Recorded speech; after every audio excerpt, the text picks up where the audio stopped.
Are you looking to build a career in game design? Would you like to learn more about this subject? Stay tuned as we walk you through this and more in this episode of the Zista Podcast.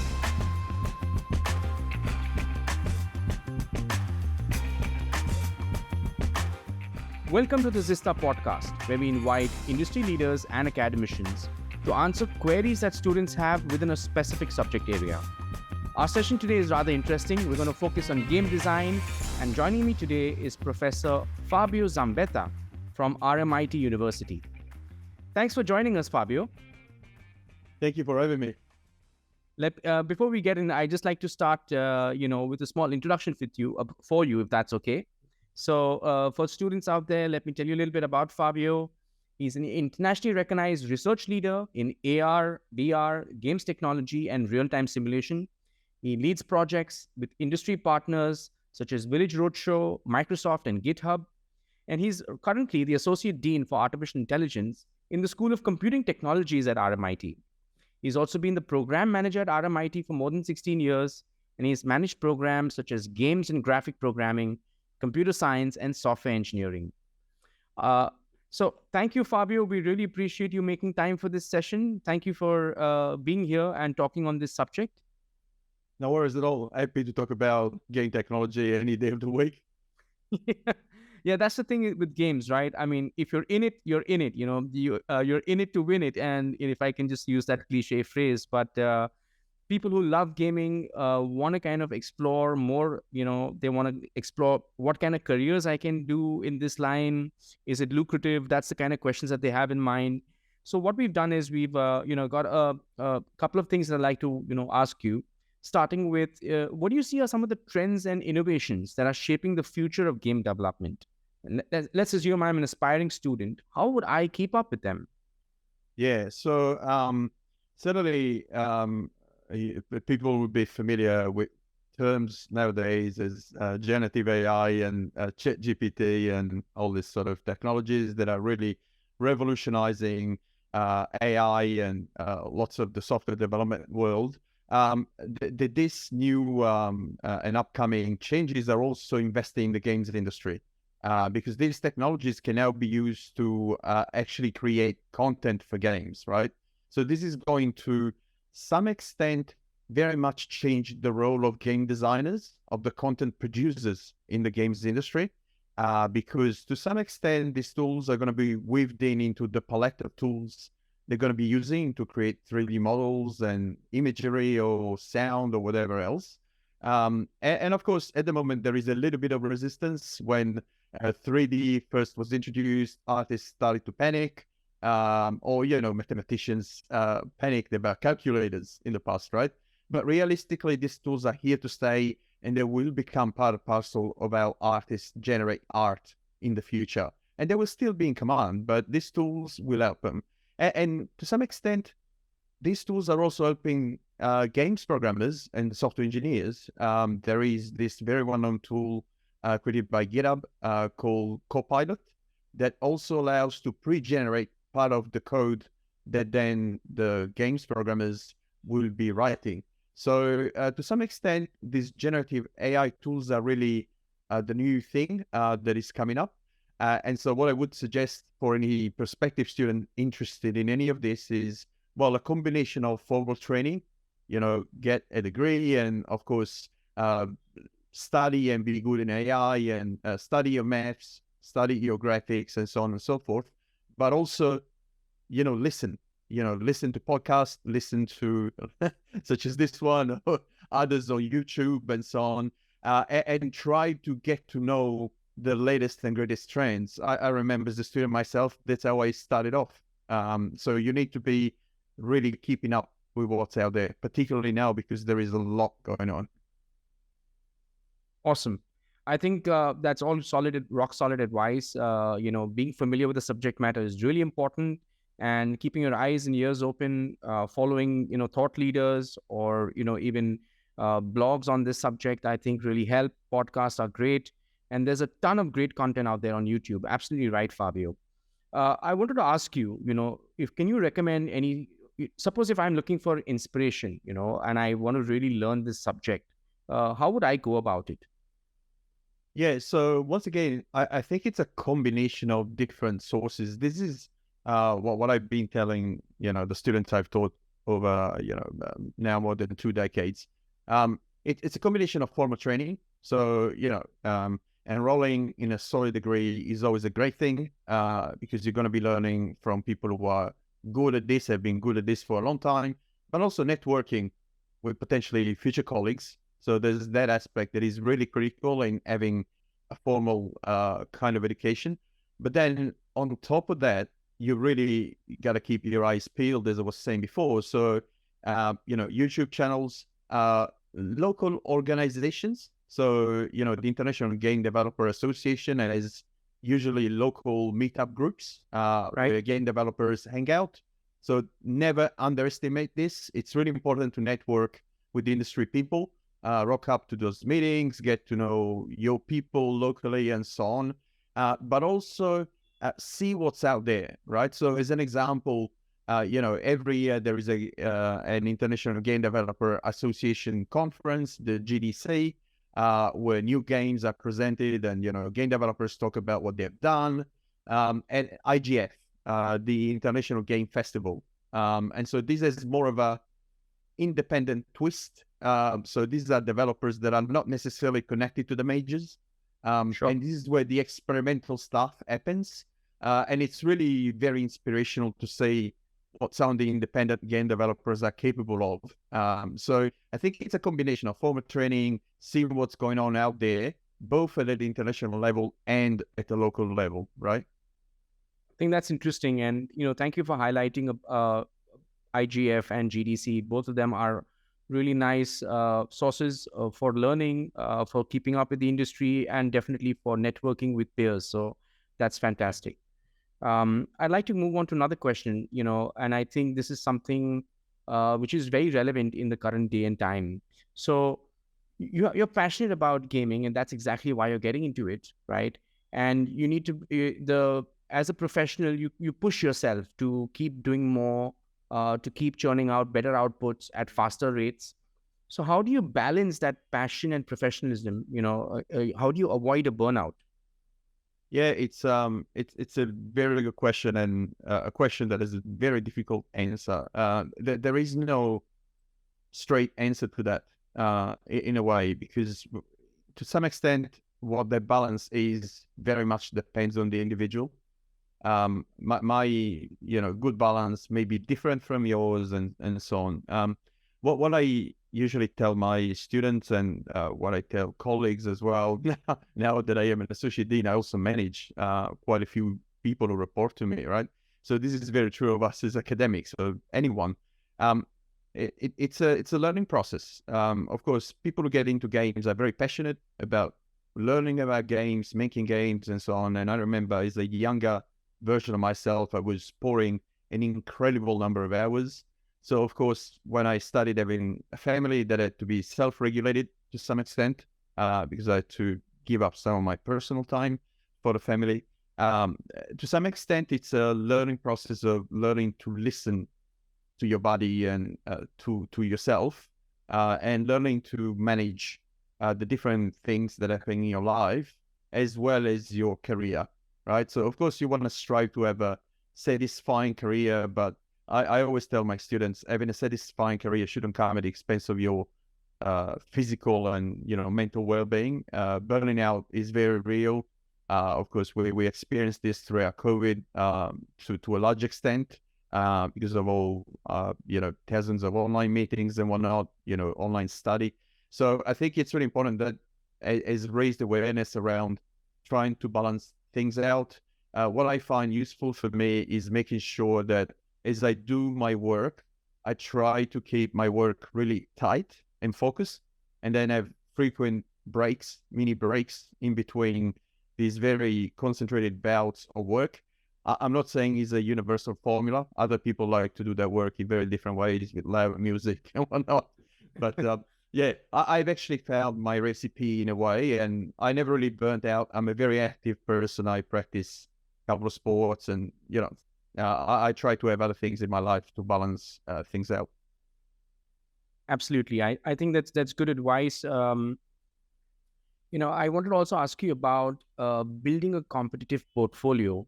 What skills and tools do students need to be, they need to familiarize themselves in if they want to build a really nice portfolio?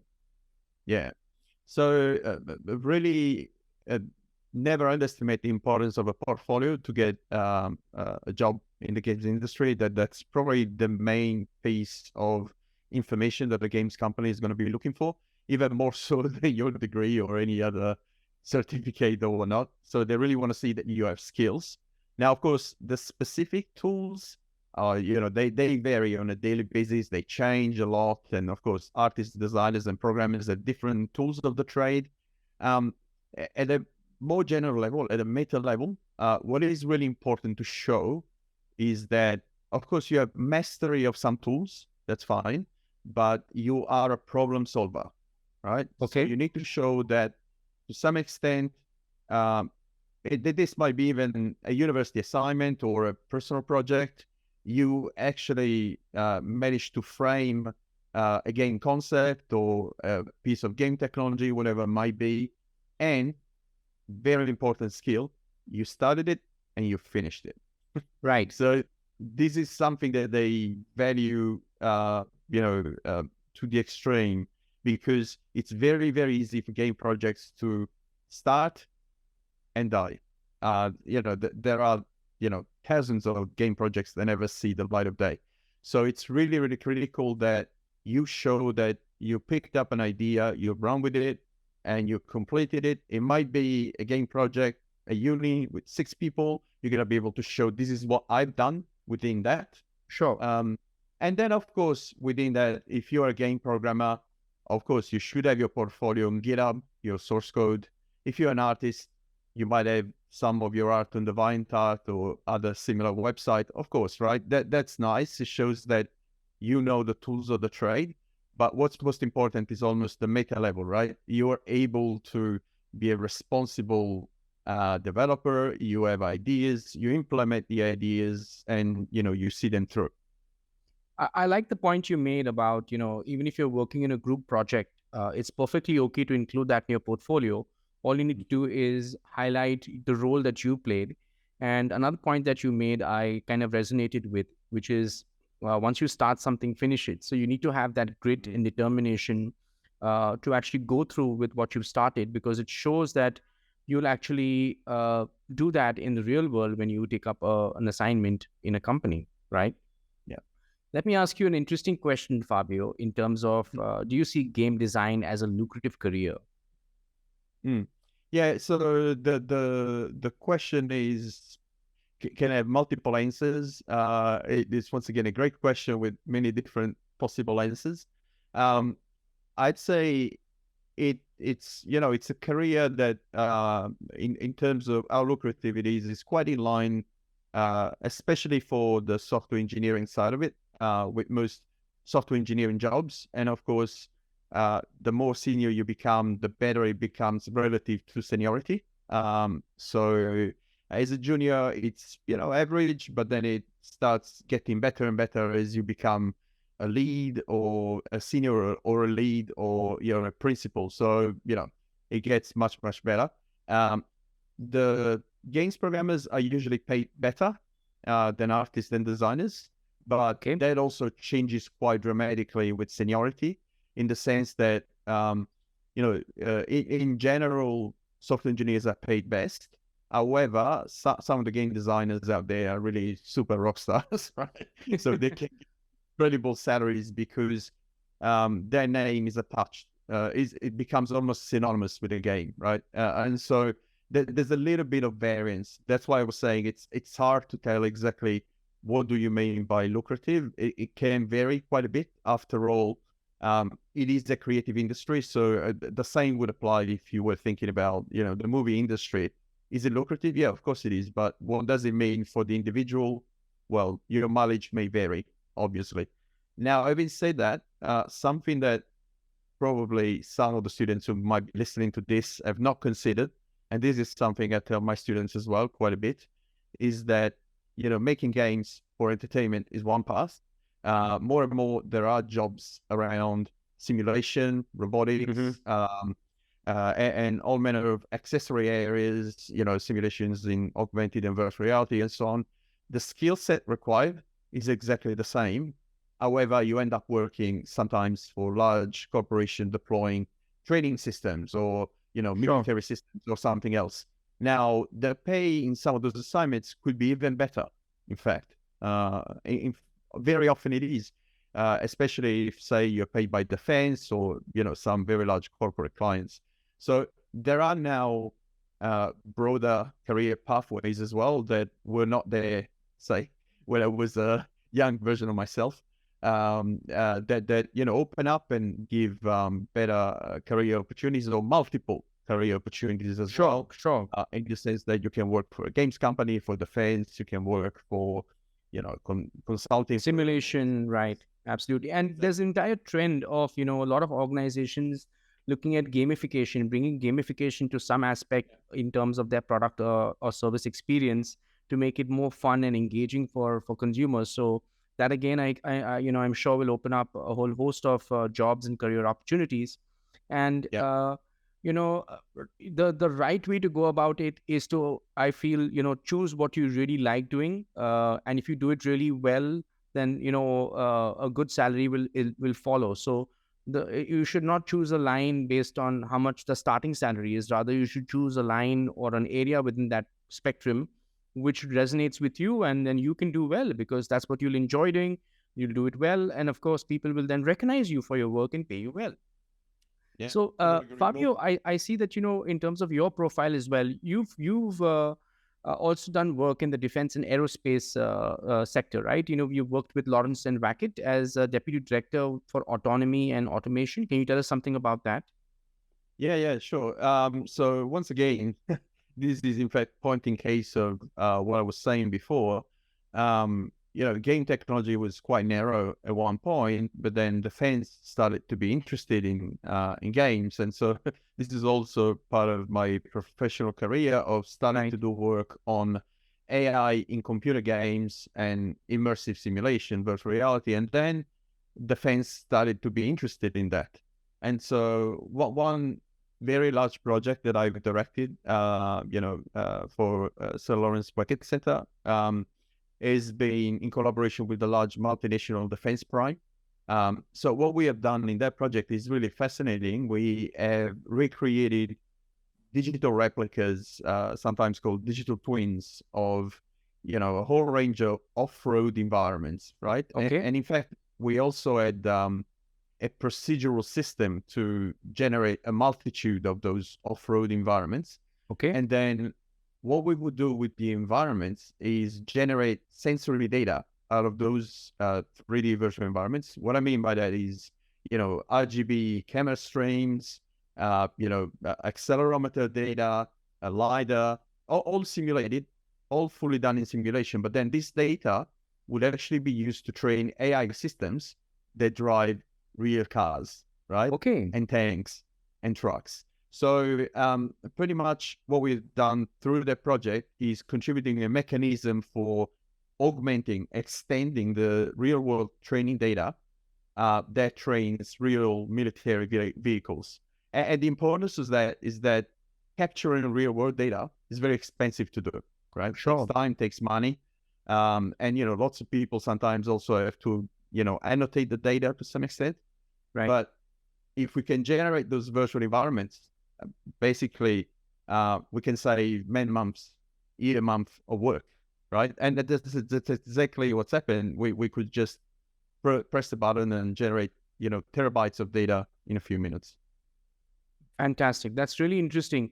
And, talking about virtual environments, I think virtual environments will seep into our lives more and more. I mean, with Meta investing so much into the metaverse, and, it's like a persistent virtual world where, you're walking in as an avatar and interacting virtually. So there's all things gaming, everything that you would think of, as a game developer, designer, as an artist. I'm sure all of those roles have something to play in creating and sustaining that virtual world. So it's so interesting. Yeah, it is. And in fact, the sort of fully virtual worlds are an interesting area, and they will have more of more of an impact in the games and training sense. But one area that lots of people haven't quite realized is going to be also very, very big is the augmentation of the real world. Right. Augmented and mixed reality applications. One application that is currently in beta, and many people haven't quite realized this, is an augmented reality version of Google Maps, right? Okay. And so, yeah. And so what's going to happen, the next generation of Google Maps is going to allow us to really see the directions when we get from point A to point B on the road, right? Wow. And probably at some point in time, I mean, it's not really a big leap to imagine that the car screen, the windscreen is going to be an augmented reality device. Absolutely. Right? I'm waiting for that. All is going to be driven.